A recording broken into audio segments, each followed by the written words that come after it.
se a regra do imposto de renda, algo que parece tão fixo no nosso dia a dia, mudasse de repente para beneficiar milhões de pessoas? Pois é exatamente essa discussão que a gente vai ter hoje. Chegou para a gente uma matéria do portal G1, publicada agora, em 30 de novembro de 2025, e ela detalha uma mudança, assim, enorme na política de imposto de renda no Brasil. Nossa missão aqui é ir um pouco além da manchete. O que essa nova lei significa na prática, quem ganha com isso, quem é que paga a conta e qual é a verdadeira estratégia por trás do anúncio feito pelo presidente Lula em rede nacional. Exato.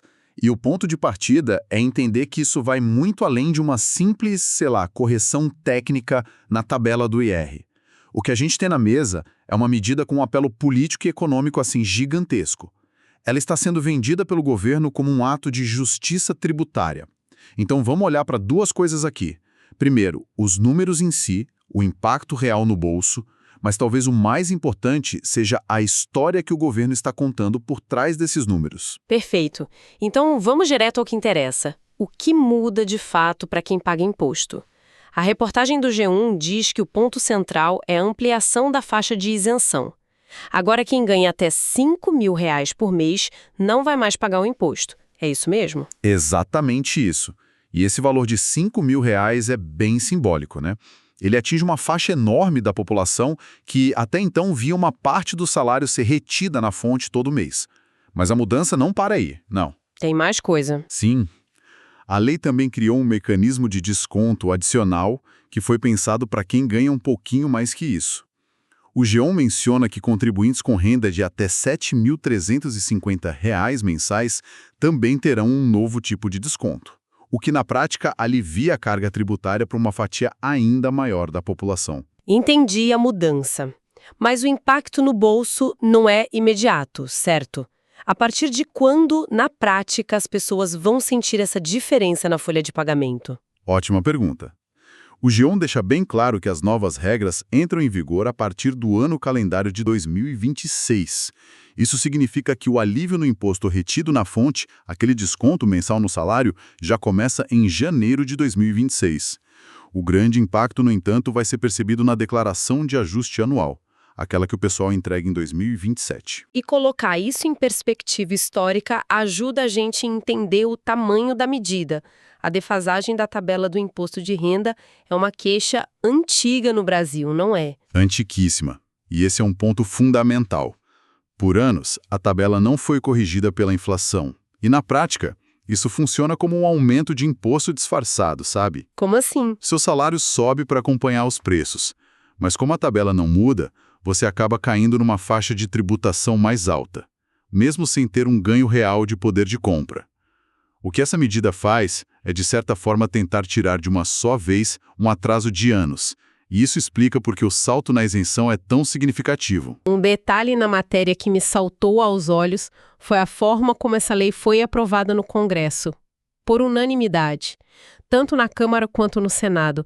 Isso é raríssimo em Brasília, ainda mais uma pauta econômica que mexe com a arrecadação. Exato. E essa unanimidade nos diz muito sobre o cálculo político em Brasília. Isso é interessante. Quer dizer, então, que a unanimidade pode não significar um consenso técnico, mas sim um consenso de popularidade? A conversa nos bastidores pode ter sido bem diferente. Exatamente essa leitura.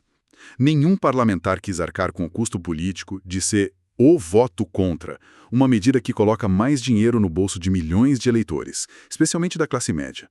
É muito difícil se opor publicamente a uma pauta que é enquadrada como justiça social, né?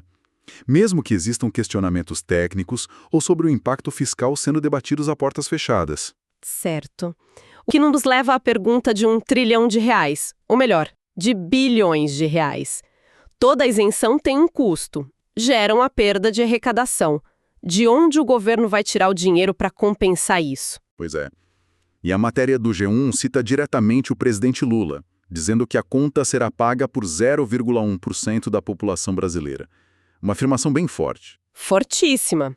E o que é fascinante é o mecanismo criado para fazer isso acontecer. Não é só um discurso. A lei traz os instrumentos para isso. A reportagem explica que o texto prevê uma tributação mínima para pessoas com renda muito, muito elevada. O alvo é o topo da pirâmide. E como é que isso vai funcionar exatamente? A lei cria uma nova alíquota progressiva que pode chegar a 10%. E aqui tem um detalhe técnico importante que o texto do G1 ajuda a esclarecer. Essa alíquota de 10% não incide sobre a renda total da pessoa, mas apenas sobre o valor que excede os R$ 600 mil por ano. É um mecanismo para evitar saltos bruscos na tributação, mas que garante que quem está no topo contribua de forma mais significativa. Entendi. Então a lógica é a progressividade. Quem ganha mais contribui com uma fatia maior daquilo que excede o teto. Essa é uma solução comum em outros países? Ou o Brasil está fazendo algo muito diferente aqui? É um modelo bastante consolidado em democracias ocidentais, principalmente na Europa. A ideia de alíquotas marginais que aumentam conforme a renda é a base da maioria dos sistemas tributários de países da OCDE. O que varia muito é a quantidade de faixas e as alíquotas máximas, que em alguns países nórdicos podem passar dos 50%. Uau! A proposta brasileira, com esse teto de 10% sobre o excedente, é até modesta em comparação internacional. Mas é um passo significativo para a estrutura tributária do país, que historicamente tributa mais o consumo do que a renda e o patrimônio. E isso é a materialização perfeita do discurso de justiça tributária que o governo quer emplacar. A ideia é transferir a carga tributária de um grupo, a classe média, para outro, a elite financeira. É uma narrativa clara de combate a privilégios. Então, o mecanismo é técnico, mas a forma de comunicar isso ao público foi completo oposto. A matéria do G1 detalha como foi esse pronunciamento, porque imagino que o presidente não falou em alíquotas marginais progressivas em rede nacional. Nem de perto. E é aí que a estratégia de comunicação fica claríssima. O anúncio foi tudo menos técnico, foi uma peça política carregada de simbolismo. A reportagem do G1 destaca várias frases de efeito que mostram o tom. Por exemplo, o Lula afirma que a elite brasileira acumula privilégios e chama de vergonhoso o fato de que esse grupo pague menos imposto de renda que a classe média e os trabalhadores. São palavras com uma carga emocional muito forte. E ele não fica só nas generalizações, né? A matéria cita exemplos que criam um contraste quase cinematográfico. Exatamente. O artigo traz um trecho em que ele diz, abre aspas, quem mora em mansão tem jatinhos particulares e jet skis, paga 10 vezes menos do que uma professora, um policial ou uma enfermeira. É um contraste que busca identificação imediata. Claro. Ele também compara a pessoa que luta para ter uma moradia digna e anda de ônibus com os bilionários do nosso país. E afirma que o primeiro paga mais imposto que o segundo. É quase uma simplificação maniqueísta, sabe? O bem contra o mal para uma política pública super complexa. E essa tática de traduzir uma política fiscal, que é um tema super árido, numa narrativa simples e poderosa de nós contra eles, é muito eficaz. Ela cria uma conexão emocional com a audiência, que se vê representada na figura da professora, do policial. Uhum. E a reportagem ainda menciona que o governo lançou uma campanha publicitária para acompanhar a medida, com o nome Brasil Mais Justo. Bingo! Isso mostra que o discurso não foi um ato isolado. É a peça central de uma estratégia de comunicação muito maior, desenhada para martelar essa mensagem na opinião pública e associar o governo à ideia de equidade. Ok, então a gente tem o benefício para a classe média, a conta para os mais ricos e uma narrativa poderosa. Qual o objetivo final? O artigo do G1 dá pistas sobre o impacto econômico esperado. Sim, e o número é grande.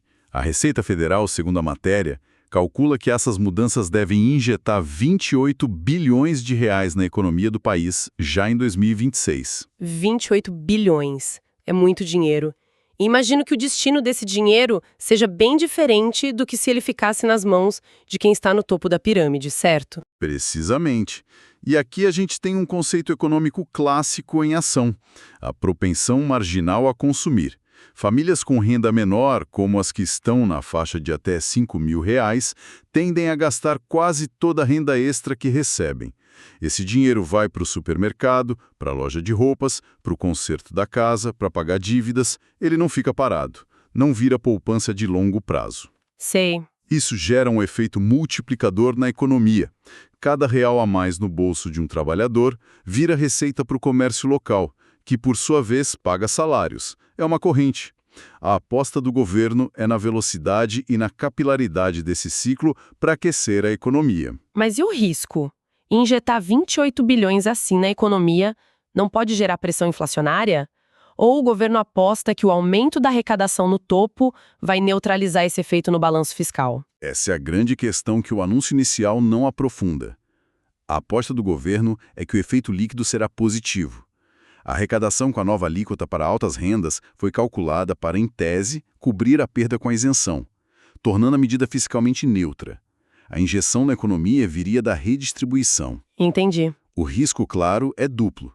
Primeiro, a arrecadação no topo pode não performar como esperado.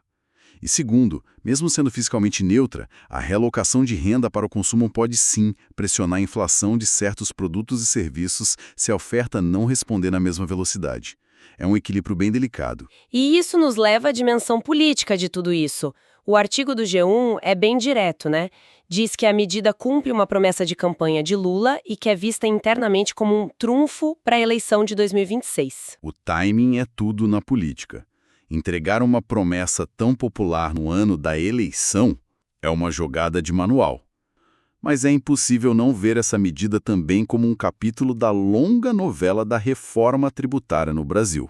Como assim? Enquanto a reforma mais ampla, que mexe com o imposto sobre consumo e é muito mais complexa de negociar, avança a passos lentos no Congresso, o governo age de forma cirúrgica no imposto de renda. A implementação é mais simples, o controle é mais direto do executivo e o apelo popular é muito mais imediato. Ou seja, é uma vitória política mais rápida e mais fácil de comunicar para o eleitorado do que a complexa unificação de impostos como ICMS e ISS. Exatamente.